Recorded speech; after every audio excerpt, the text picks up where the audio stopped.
El nacionalismo suele ser un obstáculo a la hora de afrontar el presente ecocidio, el presente cambio climático y la presente transición ecológica. Me da igual el término, no voy a entrar en disquisiciones de ese tipo. ¿Por qué? Por una cosa muy sencilla.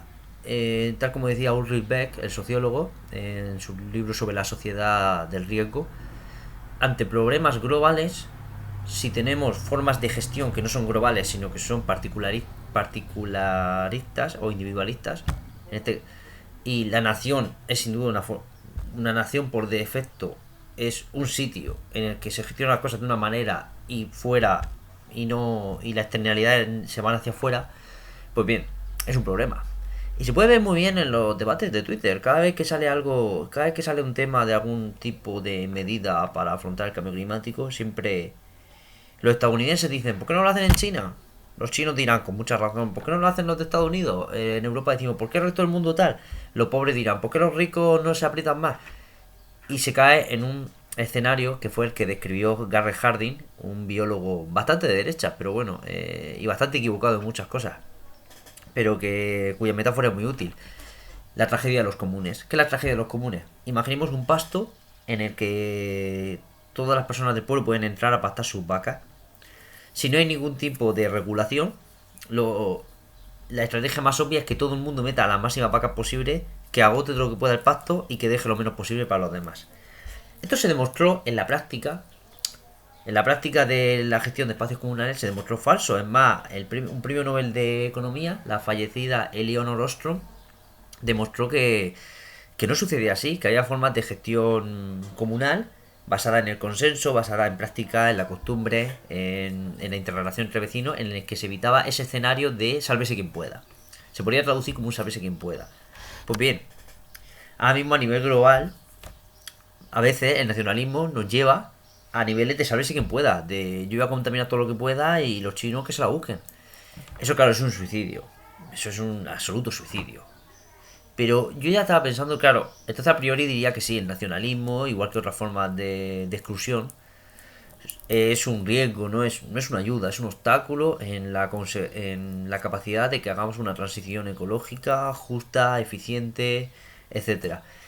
Pero ya sabéis, por los que habréis visto mis vídeos, que yo estoy muy a favor de una idea taoísta del mundo, o sea, convertir el obstáculo en ventaja. Entonces, ¿cómo podemos convertir el obstáculo de la nación soberana en ventaja? Pues lo podemos hacer de la siguiente manera. Lo primero es entender que lo que llamamos Estado-Nación es un modelo tan exitoso como, entre comillas, vamos a decirlo, artificial. O sea, hasta el siglo XIX no existían naciones. Existían reinos, existían sociedades, pero no existían naciones. Una nación es una comunidad, según Benedict Anderson, el antropólogo anarquista, una nación es una comunidad imaginada. ¿Qué me une a mí con una persona de Lugo, con una persona de Madrid, con una persona de, incluso voy a decirlo, de la ciudad de Murcia? Yo soy de un pueblo. Pues muchas veces no me une el contacto directo, yo no conozco a esa gente. Entonces que nos une una serie de símbolos, nos une un lenguaje, una historia que muchas veces inventada. A ese respecto recomiendo Erich Hobsbawm y la invención de la tradición. Una historia inventada, una bandera, los logros deportivos. Es una comunidad imaginada. Pues bien, esta comunidad imaginada es objetivamente, si partimos de la idea de que de que es bueno generar más interconexiones posibles entre ser humano y evitar barreras, es un avance progresista. Es más, los liberales españoles del siglo XIX, profundamente nacionalistas, eran progresistas frente a las formas tradicionales y feudales. Porque es una manera. Porque imaginemos que volvamos a un escenario tipo tribal, rollo Papua Nueva Guinea, en el que hay dos valles y aquí vive una persona, aquí vive otra, tienen idiomas totalmente diferentes y lo único que se juntan es para hacer trueque o para cortarse las cabezas entre ellos. Sin duda que yo tenga una unión, que paguemos los mismos impuestos, que podamos viajar hacia allí, que podamos ayudarnos personas de un territorio tan grande como es la península, como es España, es un avance sin duda. El problema es que ahora se queda corto. Digamos que es... Uy, se ha caído aquí una cosa. Digamos que es un avance que se queda corto, es un avance intermedio. Estamos a mitad de la escalera. Sucede parecido, fijaos, con el ego. Esta idea que llamamos ego, la idea de individualidad de yo, es una buena idea. Es decir, permite operar mejor en el mundo, permite operar permite llegar más lejos, permite generar interconexiones, interrelaciones dentro de nuestro cuerpo, entre nuestros deseos, nuestras ideas, etcétera. El problema es que se queda corto. El problema es que nos quedamos encerrados en la cárcel del ego. Sería el equivalente a decir, por ejemplo, una casa. Una casa es un avance material, claro, está bien tener una casa, está bien tener un refugio. Lo malo es cuando nunca sales de la casa. Imagínate que no pudieras salir de la casa, que te encerraran en la casa. Sería, objetivamente, la casa sería una cárcel y uno querría destruirla. Pues lo mismo sucede tanto con el ego como con la nación. Pues bien, ¿cómo podemos reconducir la idea de nación para conectarla con esa gobernanza global, con esa interconexión con el otro, que es la raíz fundamental de los males climáticos, de los males ecológicos y de los males civilizatorios? Porque al final todo esto viene de lo mismo, todo esto viene la idea de que hay un yo que se enfrenta al mundo, que conquista, que tiene que vencerlo y destruirlo. Aunque pudo ser útil en algunos contextos, se ha ido de madre, se ha convertido en una especie de tumor civilizacional, y es lo que nos está llevando al problema. Pues bien, ¿cómo podemos hacer que la idea de nación, que ahora mismo es una forma de ego colectivo cristalizado, pueda ampliarse y conectar con una especie de gobernanza global? Algunos dirían pues simplemente atacándola. Y yo he caído en eso, lo típico en Twitter de soltarle a uno tal, que es un nacionalista de mierda, o yo qué sé, ese tipo de cosas. O explicarle que está cayendo en un escenario de tragedia a los comunes. O intentar explicarle, por ejemplo, que aunque China contamine mucho, que es cierto, la deuda climática histórica de Occidente es mucho mayor, y el gasto y la huella ecológica per cápita, o sea, por cabeza, es mucho mayor, y son factores y hay que tenerlo en cuenta. Pero claro, ahí me siento como si pretendiera vaciar la arena de la playa con las manos. ¿Se avanza algo? Migas. Pero estoy en contra, no estoy en modo taoísta. El modo taoísta es una especie de casi guerrillero asimétrico, que lucha donde más lucha. El guerrero asimétrico no es estúpido y sabe que es estúpido luchar contra fuerzas mucho mayores. Elige el sitio en el que precisamente uno tiene la ventaja. Y creo que hay que aprovechar ciertas ventajas. Y hay que ser inteligente y no pelear batallas que no vamos a ganar. Frente a la historia heredada del nacionalismo, la emocionalidad, el uso que hace el nacionalismo de impulso humano muy viejo y muy gregario, como el colectivismo, como la idea de identidad, como el odio al otro, porque el nacionalismo al final bebe de la rivalidad. No hay nacionalismo sin un rival y sin un enemigo. Y si tú quieres aumentar la identificación nacional en un país, provoca una guerra y tienes al día siguiente a todo el mundo sacando bandera. Se vio aquí en España con el proceso de independencia catalán, que todo el mundo empezó a sacar banderas de España, porque ya se identificó un enemigo, se identificó una amenaza, etcétera. Bien, es una estupidez pelear contra eso directamente. No digo que cierta pedagogía no tenga valor, se puede hacer, es interesante, es bueno, tiene su momento, pero no creo que haya que invertir la mayoría de recursos, de tiempo, atención, energía y palabra en luchar contra el nacionalismo. Creo que es más interesante, y de ahí parto en el vídeo, coger el nacionalismo y llevarlo a sitios nuevos, llevarlo a sitios más luminosos, llevarlo a sitios más integradores, más armoniosos, más globales. Pues bien, aquí hay una batería de ideas al respecto. La primera es, podemos coger el nacionalismo, podemos coger la amenaza del cambio climático, y aunque sin duda es un problema global, no olvidemos que, y esto es un fallo de cierta ciencia climática, con la que normalmente estoy de acuerdo, de pensar que solo es un asunto global, por una cosa muy sencilla. Aunque todos los países del mundo contaminaran, aunque todos los países del mundo siguieran full modo destrucción ecosistémica, aún así existen aspectos microclimáticos. Y si en nuestra nación concreta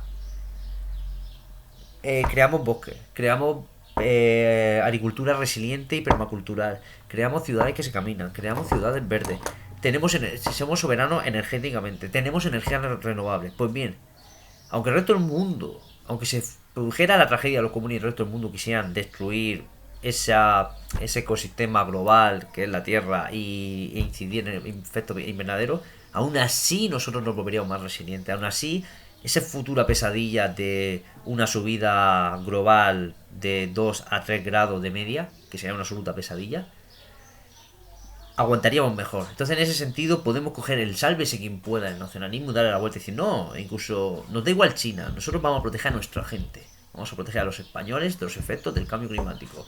Y para eso tenemos que crear nuevos ecosistemas, necesitamos energía limpia, que no contamina, que no envenene a nuestros ciudadanos, que no dependamos de exportaciones exteriores. Por ejemplo, en España, aunque no quiero ser demasiado tecno-optimista con la energía solar, ya que aún dependemos de insumos externos, dependemos de minerales externos muchas veces, Sin duda hay un potencial de industria solar increíble y muy interesante en el que se puede entrar. Pues imaginemos una nación que tenga una industria energética solar, que tenga edificios climáticamente adaptados, que tenga una poliagricultura en la que la necesidad de fertilizantes, de combustible, etcétera, está al mínimo. Pues bien, lo veríamos más resiliente, porque el problema del cambio climático no es solo que haga un poco más de calor, la gente lo ve así, no. El cambio climático no es ni más ni menos que un síntoma de una degradación global de los ecosistemas.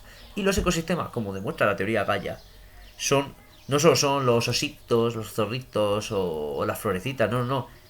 Todo está absolutamente interrelacionado. La vida produce efectos geológicos, a su vez como la geología influye en la vida. Entonces, la degradación de una cosa es la degradación de todo lo demás. Y es por eso que haya interconexión. Y es por eso que, curiosamente, cuando yo caigo en insultar a un nacionalista, estoy cayendo en ese error de raíz que he dicho que está detrás de la degradación civilizacional y degradación ecosistema, que es pensar que hay un otro al que tengo que combatir, en vez de integrarlo. Hay que entender que siempre la lucha es un momento muy concreto. La lucha es creativa. La pasión destructiva se tiene que retransformar en una pasión creadora. Aquí parafraseando un poco a Bakunin, si me permitís. Entonces lo que sucede... ¡Ay, qué pelos! Lo que sucede es que precisamente hay que coger ese nacionalismo, como llevo diciendo todo el vídeo, y darle la vuelta, reconducirlo, reintegrarlo, convertirlo en algo mucho más interesante, mucho más inteligente. Y entonces ya he dicho, primero, entender que incluso si la transición ecológica se puede hacer en un solo... no, está lejos de ser lo óptimo, pero hacerla en un solo país ya es rentable. Eso es lo primero, hay que tenerlo en cuenta. Eso hay que tenerlo muy, muy en cuenta. Y a partir de ahí, a partir de esa idea, es como idealmente podemos establecer conexiones con otros países y poco a poco hacer que emerja una conciencia más global. Cosas como la Unión Europea y la ONU, con todas sus fallas y defectos, son formas de acercamiento a eso. Ahora mismo hemos naturalizado mucho que la Unión Europea, aunque siguen existiendo las naciones y existen nacionalismo, bueno, emigramos a otros países de la Unión Europea, vamos allí de Erasmus, comerciamos sin problemas. Ahora mismo una guerra dentro de Europa entre países europeos se ve como algo absolutamente lejanísimo e imposible. Y ojo, venimos del siglo XX, ¿eh? Venimos de Primera y Segunda Guerra Mundial, venimos de un escenario jovesiano absoluto. Quizá hizo falta eso, quizá por desgracia hizo falta que nos hundiéramos en la miseria para saltar a otro modo. La Unión Europea nace para eso, para evitar ese desastre. Necesitamos evitar el desastre. Ahora nos enfrentamos a posibles desastres, a la degradación ecosistémica, al auge del ecofascismo seguramente, porque ahora mismo los fascistas tienen dos modos. El primero es la negación, muchos están en la negación del cambio climático, que cada vez menos, o incluso la negación de las soluciones. El tipo de decir, bueno, sí, hay cambio climático, vale, pero hay que ganar dinero, hay que ganarse la vida y además no podemos hacer nada ya. Eso nos va a llevar a ecofascismo. Ecofascismo llegará un momento en el que la destrucción ecosistémica sea una cosa obvia, y entonces será modo de, vale, sí, el planeta está destruido, solo quedan migajas y las migajas son para los nuestros. Y los nuestros, pues yo que sé, la raza blanca, o solo los españoles, o solo quien sea. Y eso, claro, nos va a llevar a la guerra, porque al final cada país va a defender, va a querer sus migajas. Y ojo, y existen las armas nucleares aún. Y cualquier país que tener, y cuando los países se empobrecen, cuando los países caen en histerias colectivas, no es difícil que a alguien se le ocurra decir, oye, para lo que me queda en el convento me cago dentro y puso el botón. O sea, el riesgo aumentaría de manera exponencial en todos los factores, no solo los factores ecológicos. Al final es que todo está conectado. Si al final todo viene, al final muchas de estas cosas vienen de una especie de trampa cartesiana, de empezar a dividir, a etiquetar y pensar que las cosas son diferentes. Y no. Y al final la solución es la que dio la alquimia. Los alquimistas decían solve et coagula. O sea, es algo así como disolver y coagular. Que podemos traducir a básicamente analizar. Mira, sería algo así como separar y unir primero. Primero hay que separar, después unir.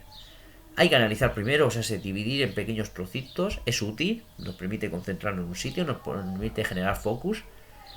Pero sí hay que unirlo de nuevo, porque es que la realidad no está separada. Uno va por la calle y dice, estoy en el territorio del humano, estoy en el territorio del vegetal. No, las cosas están unidas de manera más o menos sutil. Hay cosas que están muy fuertemente unidas. Hay cosas que están unidas de manera muy sutil. Quizá hay efectos de segundo o tercer grado, pero ahí están. Me recuerdan en los grupos de rock el bajo. Si no tienen buen oído, me pasa a mí, el bajo a veces no se escucha, pero quita el bajo. ¿Qué ha pasado con la canción? Dices, ¿qué ha pasado? Claro, no lo ves directamente. Entonces, en ese sentido, que más que... Y aquí termino el vídeo. que fenómenos como el nacionalismo, como el individualismo incluso, debemos ser inteligentes. Y en vez de llorar porque son obstáculos para una transición ecológica, para ese nuevo mundo que albergamos en nuestros corazones, un mundo más verde, más interconectado, más bello, con oxígeno más puro, con gente que hace más ejercicio, con más animales, con más biodiversidad, con un mundo más significativo, pues bien, en vez de lamentarnos de los obstáculos, tenemos que coger y reconducirlos, traducirlos, ver qué podemos sacar de ventaja. Yo creo que con ese mindset, con esa mentalidad, podemos llegar a muchos sitios, hacer nuestra batalla simétrica mucho más interesante y de esa manera cualquier persona tipo yo que está aquí en su habitación soltando una chapa en YouTube puede llegar a sitios nuevos que a los que sí, una multinacional no quiere llegar por desgracia, o los poderes fácticos o la minoría millonaria que está contaminando el mundo y cuyo gasto y cuyo consumo y huella de carbono es mucho mayor que la mayoría de la humanidad, pues sí, pero eso es un factum, eso existe, tengo que afrontar eso y hay que combatirlo cuando tengamos fuerzas para combatir. Al final todo esto es el arte de la guerra de Sun Tzu, que es una especie de taoísmo aplicado a la guerra. Combate donde puedas combatir, combate donde vayas a ganar sin piedad.